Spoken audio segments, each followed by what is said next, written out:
Hello, everybody. How is everyone out there? I'm playing a little bit of music here to get me going and just spread the energy here because it's going to be an exciting morning today. With Arthur International, we are presenting an award winning artist of the Top 60 Masters Awards. How exciting is that? Before we go on, let me just stop the music. Let's pause this music. Okay. How's everybody out there? How are you guys doing? Is it been an incredible week or no? Here in New York, it's beautiful, sunny, spring sprung, and we are getting ready for June 22nd, the big event, the Top 60 Masters Awards, where we are going to be awarding top 60 master artists from all over the globe. They're going to join us at the Museum of Art and Design in New York City, and we are going to present them with the award during an incredible award ceremony prepared for them. And you're gonna get to see it because we're gonna have a broadcast that's going to be I think it's going to be airing later in June, if I'm not mistaken, on the 28th of June. I'll have those news for you. But for those who are on my Facebook page, you guys know I love you because you guys are so incredibly loyal. Stay tuned till the end. I want to show you this incredible artist. If you are on the Arthur International magazine page, hello, and thanks for supporting the arts. Thanks for being there. Thanks for following us. Send your comments during the interview and let's ask the artist questions or let her know that you love and support her art. And without further ado, here she is. Oh, we already have hellos. Hi. Here she is, Miss Susan Strachan Johnson. Hello, Susan. Hi there, Viviana. How are you? I'm doing great. I'm so excited to have you here and being able to present you to the crowds, to the world, to share your It's message, not just amazing. your art. So tell us about yourself for those who have never heard about you. Tell us who you are. Well, I have been doing art full time since 1992, since my kids didn't sort of need me anymore. I started off, I was trained in watercolor, but wanting to add texture, I took a City and Guilds course in fiber art and stitched textiles. And over the years, I've been in many shows, many solo shows. And even though I'm doing a lot of painting in oil right now, all my awards seem to be in fiber art. Well, how do you feel about that? I Isn't that love it. I mean, I love the texture. And I think at heart, I'm an inventor. And so I have invented things. And shall I tell you about one? absolutely? I love that. Okay. Yeah. Well, one of them is using Japanese paper, or washi as it's known in the trade, and combining it with carpenter's glue and a lot of powdered wallpaper paste. And you can wrap it round and sculpt it and do all kinds of things with it. And then when it's dried, you can stitch into it. Now, this is what I call fabric. And my award winning piece, Fiber, does in fact have fabric in it. There we are. Another thing I learned very early on is that rice paper is made of rice and it's edible. It is not the same as washi or Japanese paper. So I've used that too in printing on fabric and then stitching. Wow. That sounds incredible. So you can recycle paper and create fabric, right? I Can you? can recycle paper, and I make my own paper. You can chew up any kind of paper, but I'll tell you, watercolor paper, which is actually made of linen, When you rip that up and put it through a blender and then put it on a screen or pull it on the screen, you can make gorgeous paper, and you can put flower petals in it and seeds and all kinds of things, Oh and my then God. paint it. I'm gonna need a how-to video from you because this is too exciting. I love that. We're gonna have to visit your studio and record you doing this. Okay. Well, So what else would you go where do ahead? you live? Where are you based? Can you share I'm that? based in a tiny little village or a hamlet northeast of Rockwood, which is northwest of Toronto in Canada. At the moment, I'm in a hotel room in Chicago, and I have just been around the Art Institute of Chicago, and what a brilliant museum and art gallery it is. Yeah, I went to see the Georgia O'Keeffe exhibition, and I was very excited about it because it's called My New Yorks. First of all, I thought it was My New Works, and of course, she's been dead for, I don't know, 8 years or something. But My New Yorks are all the paintings she did, abstract paintings of New York. So when I get to New York the week after next, I'm going to be able to go to some of those places and see what she was looking at when she was inspired for some of her amazing works. Oh wow. Well, what we want to do, and because we're so inspired about your amazing works, is I'm gonna share your your website here. I want to show the audience the type of work that you do, and we're going like totally off script here, right? I don't really follow scripts. I try to, but it's hard. But I wanna share what you do, and I want you to tell us a little bit about this. Oh, this is salt, of course, right? Well, I'll tell you about this. In 2017, Canada celebrated its 150th birthday, but there are many Indigenous peoples who know perfectly well that Canada, which is often known as Turtle Island, is thousands of years old, and they took very, very good care of it. Now, we put a Canadian flag, which I'm sure you know is red and white and has a maple leaf in the middle. Right. We put one at the end of our driveway. Well, by the end of the year, it was in tatters. So I felted it into a feather, and I pretended that it was like a quill pen. I carved a nib at the end, and I put a stem all the way on, all the way down, and made it look like an eagle feather. Now, Oh, wow. and right at the end is a little leather X at the end of the nib. And this signifies that we should be rewriting, re-signing all of the treaties that that the early settlers in Canada signed with the Indians. And just to make sure there's no mistake, for the 150th birthday, I made the feather 150 centimeters long, including the nib, Wow. and I sold it for $1,501. That's awesome. And I love that you're bringing conscious about, you're bringing awareness about something so important, right? And so such a delicate subject, that is, the native and how they have been treated throughout history. So thank you for that one. Yeah. And you What? know, I Yeah. was just going to say they did a much better job of looking after our forests and our prairies and our Yes. trees and wildlife, and also the animals, than we're doing, sadly, with our, Yeah. contributing to climate change. Absolutely, because they were so much more connected, through to Mother Earth, right? Um, Mm-hmm.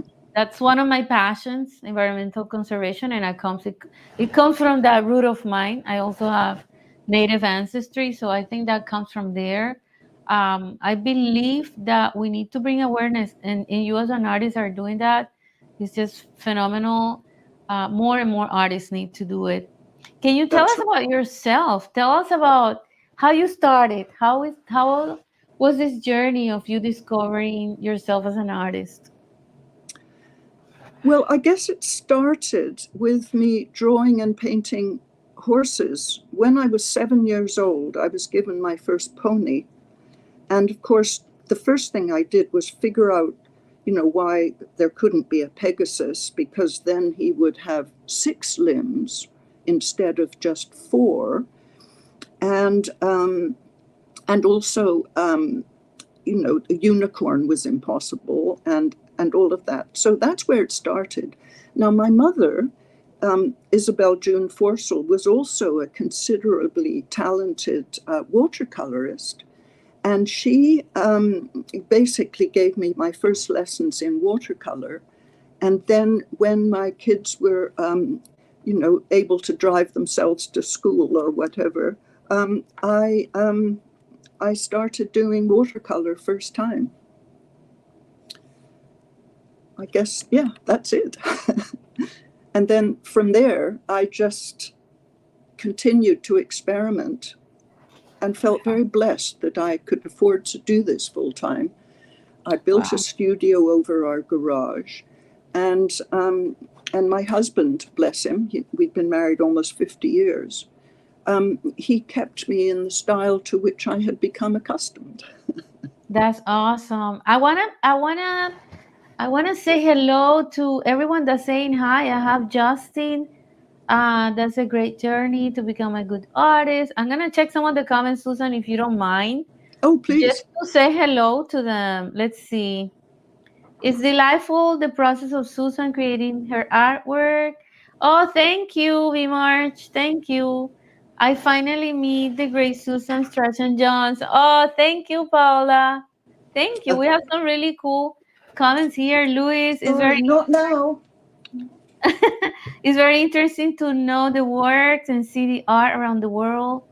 Oh, this is beautiful. Thank you so much for everyone who is commenting. We're so excited and inspired with Susan's work. I was sharing your website before the computer froze, so I came out and I'm in again. Hopefully, I'll be able to move. Let's see if this helps me move around. Does it move? Yes, it does. Awesome. Then I can ask you because I was fascinated. Well, this is, I'm from the Caribbean, so this totally inspired me. Totally inspired me. And always that environmental, let's say, message, underlying message on your work, right? Always, always, Always yes. connected. Beautiful, beautiful works. I wanted to share it so that the audience see it. This was kind of special. We spent some time just north of, in South Africa, just Okay. north of Cape Town, on a wonderful place which was called Bartolomeus Klip. And it is a sanctuary for a very rare and endangered turtle. This is called, I think he's called a tick tick. And Oh, he, his, the way that he disappears into the landscape, into the camouflage, is something else I'm working on quite a lot. I'm doing a series, Wildlife, in their environments. And the, there are several things about this. One, are we aware of all of the wildlife that is around us? And this is why they are camouflaged. But are they camouflaged or are they disappearing? So once again, there is a theme of we must look after our environment, because is it right, just that you can't see it, or has he disappeared? right, right. You're right on that. And we have invaded so much of their space. I live in the Catskill Mountains, which is a blessing, because I get to see a lot of wildlife. But I know that we have invaded a lot of their spaces. Hey, audience, thank you, thank you. We're getting some comments from everywhere. Oh, this I love the colors. You can see I connect to water. Yes, I understand that. Wow, yes. Uh-huh. Oh, there's Tracy. We have another top 60 master artist here commenting. Thank you, Tracy. She's inspired, creative. Thank you for sharing. Oh, thank you. Thank you. Thank you, Tracy. Yeah, you'll meet Tracy when you come to New York City. Hopefully, she'll be here. Good. We're back to that home. This is very touching, and this one is also was intriguing for me. This Hey, this Barb. was sorry, this was a lot of fun. I was invited to show at oh gosh, what's it called? It's Water for Life. And in Mm, fact, I after this I did go to Mexico with a piece as well. This piece sold, and it was called Horses Need Water Too, um, of course.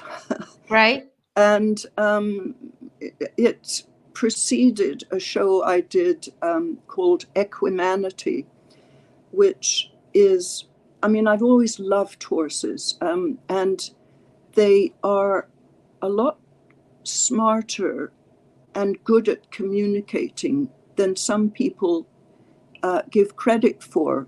I don't know if you can see on my website, I think there's a recent show that shows equanimity. And something that I've learned about them is that they're very good Yeah. at reading body language. Now, this is Mm, interesting. In fact, this was pretty cheeky, this show, because what I was doing was singling out the horses of three famous artists who painted or drew horses. Now, one of them was Leonardo da Vinci, but mhm. every single horse he ever drew had its mouth wide open and its teeth showing. Well, horses only bare their teeth to bite you, or another horse maybe, or to chew.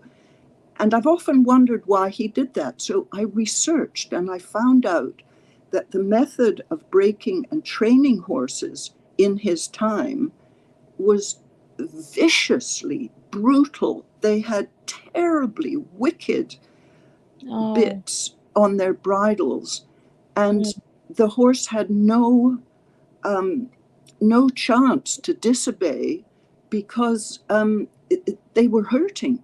In Hurt. fact, Mm. horse skulls from this time actually show the roof of their mouths gouged out by these brutal bits.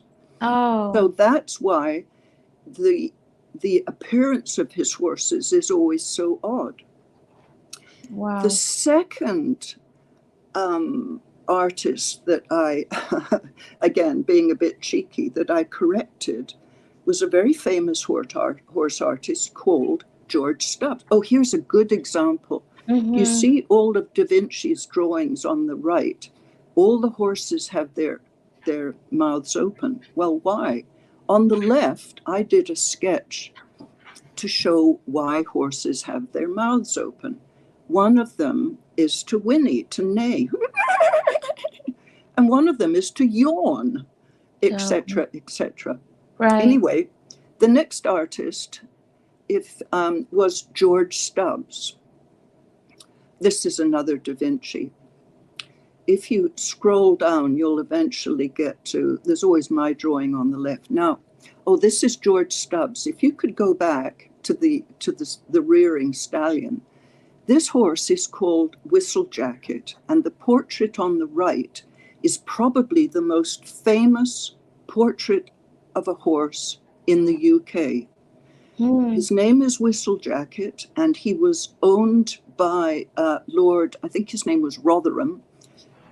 No, that's not quite right. Anyway, and he's 8 foot high.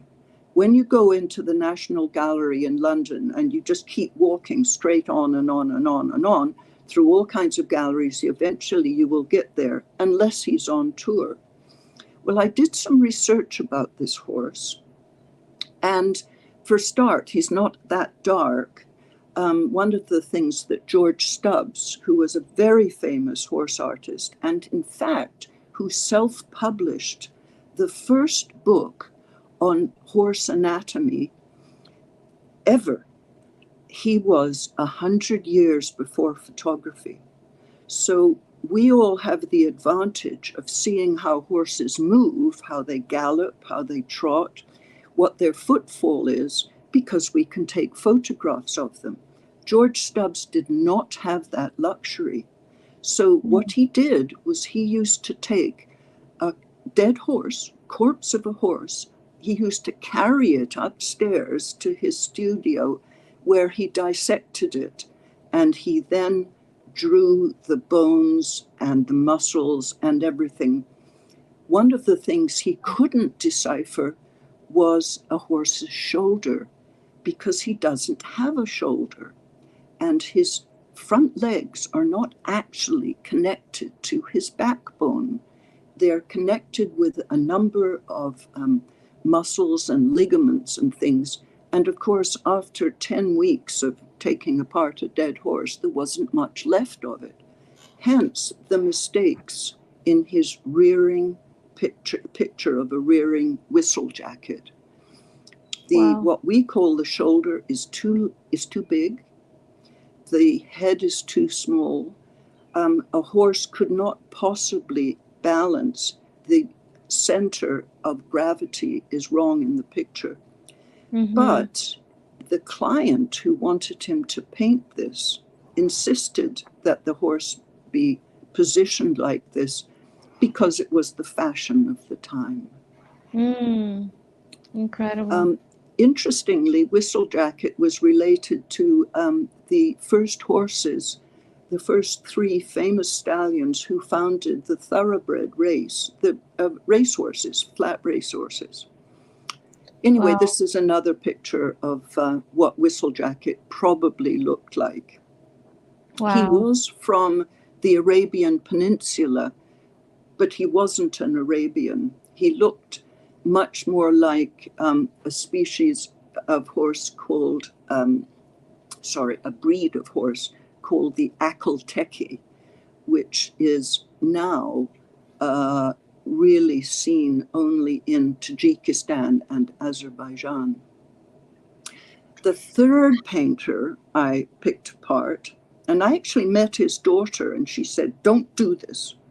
Don't do this." My father, if you go on, you will see I have there, Alex Colville he wasn't really painting horses. He was a brilliant draftsman. He drew from life perfectly.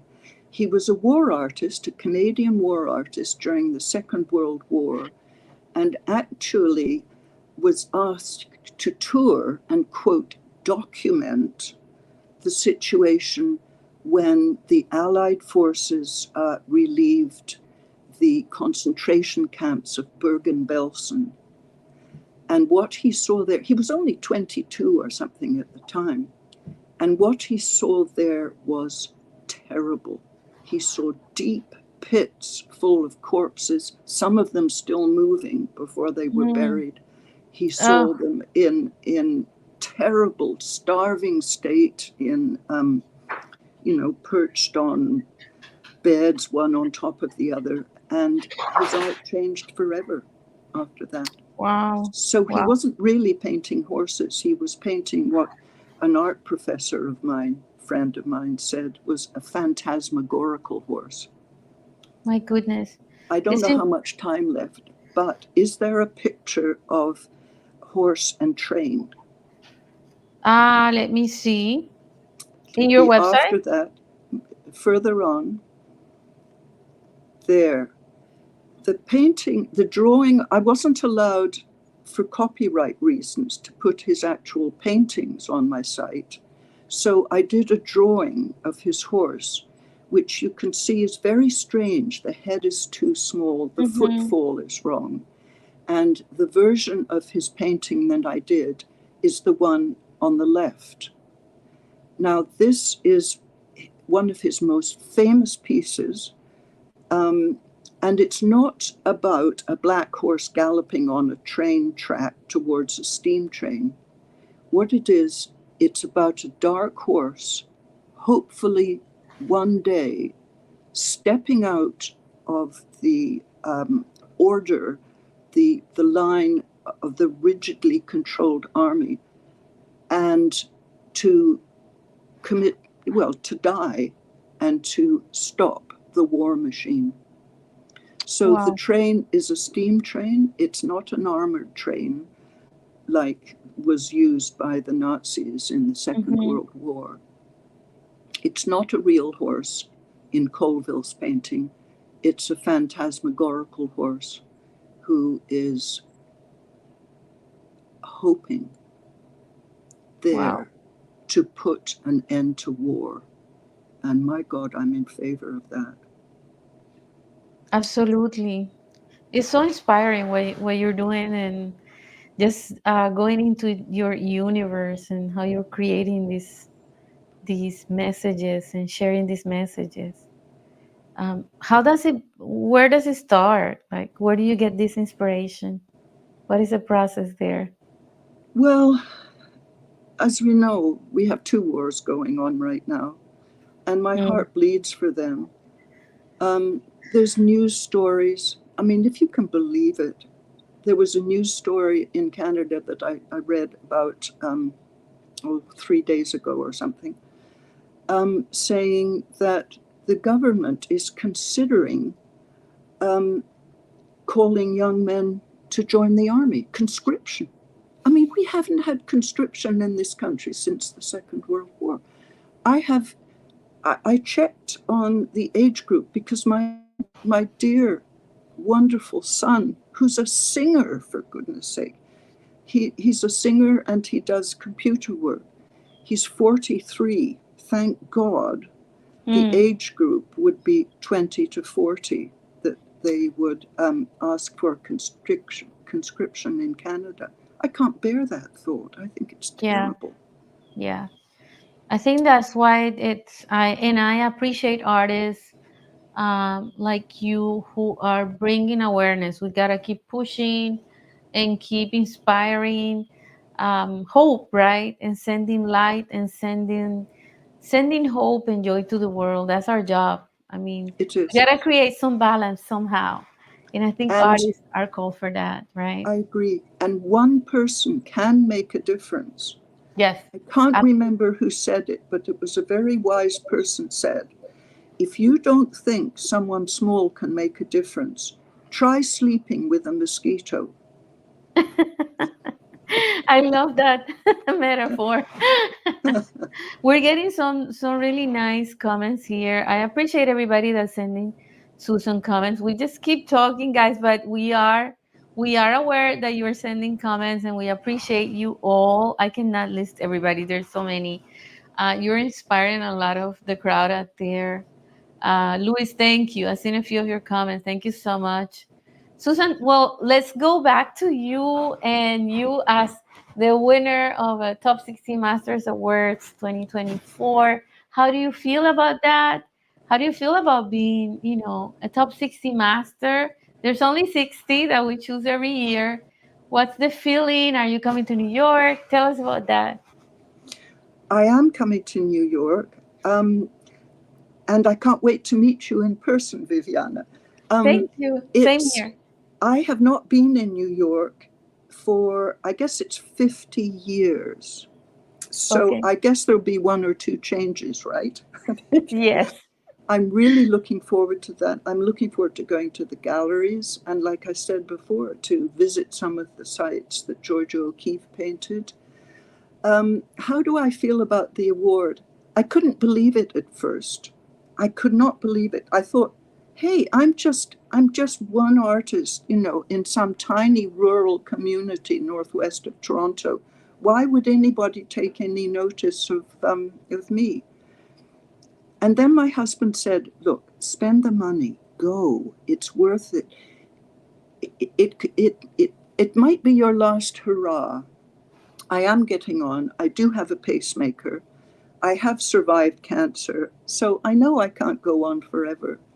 But to have something so special as the culmination of my career, um, and a gift to give to my kids and my other friend artists. I mean, I have a friend who lives next door to me. She's 6 years old and she loves art.